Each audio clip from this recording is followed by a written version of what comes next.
Matius pasal 17. Yesus dimuliakan di atas gunung.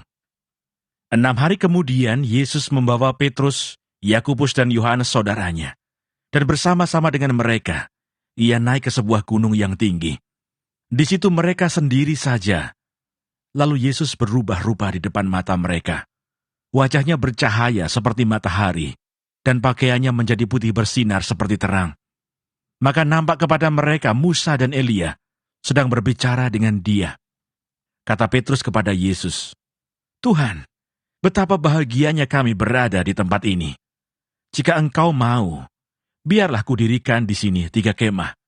1 untuk Engkau, 1 untuk Musa, dan 1 untuk Elia." Dan tiba-tiba sedang ia berkata-kata, turunlah awan yang terang menaungi mereka, dan dari dalam awan itu terdengar suara yang berkata, "Inilah anak yang kukasihi, kepadanyalah aku berkenan. Dengarkanlah dia."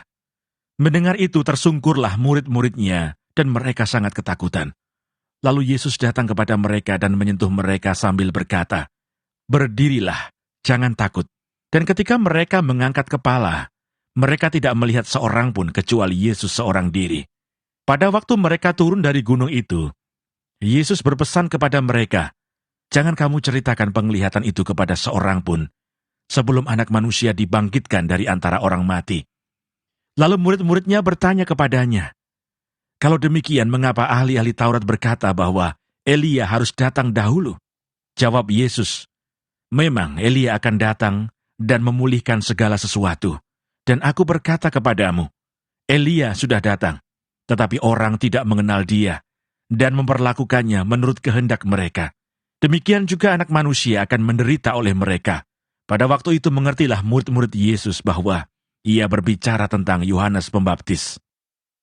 Yesus menyembuhkan seorang anak muda yang sakit ayan. Ketika Yesus dan murid-muridnya kembali kepada orang banyak itu, datanglah seorang mendapatkan Yesus dan menyembah, katanya, "Tuhan, kasihanilah anakku. Ia sakit ayan dan sangat menderita. Ia sering jatuh ke dalam api dan juga sering ke dalam air.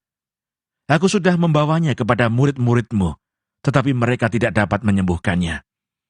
Maka kata Yesus, "Hai kamu angkatan yang tidak percaya dan yang sesat, berapa lama lagi aku harus tinggal di antara kamu?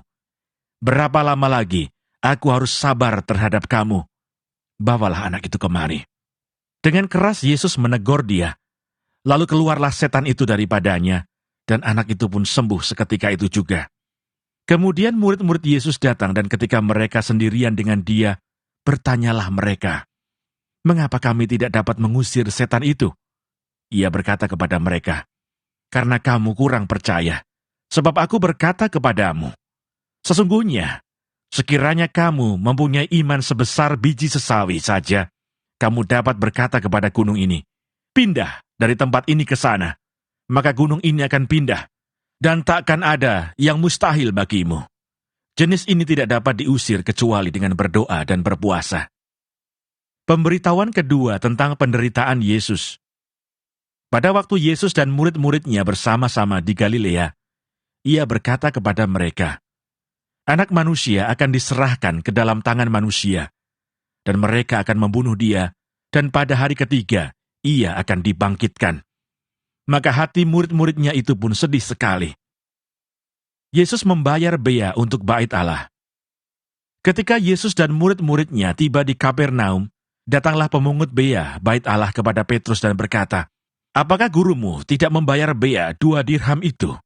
Jawabnya, "Memang membayar." Dan ketika Petrus masuk rumah, Yesus mendahuluinya dengan pertanyaan, "Apakah pendapatmu, Simon? Dari siapakah raja-raja dunia ini memungut bea dan pajak? Dari rakyatnya atau dari orang asing?" Jawab Petrus, "Dari orang asing." Maka kata Yesus kepadanya, "Jadi bebaslah rakyatnya. Tetapi supaya jangan kita menjadi batu sandungan bagi mereka, pergilah memancing ke danau, dan ikan pertama yang kau pancing, tangkaplah, dan bukalah mulutnya. Maka engkau akan menemukan mata uang 4 dirham di dalamnya. Ambillah itu, dan bayarkanlah kepada mereka, bagiku dan bagimu juga."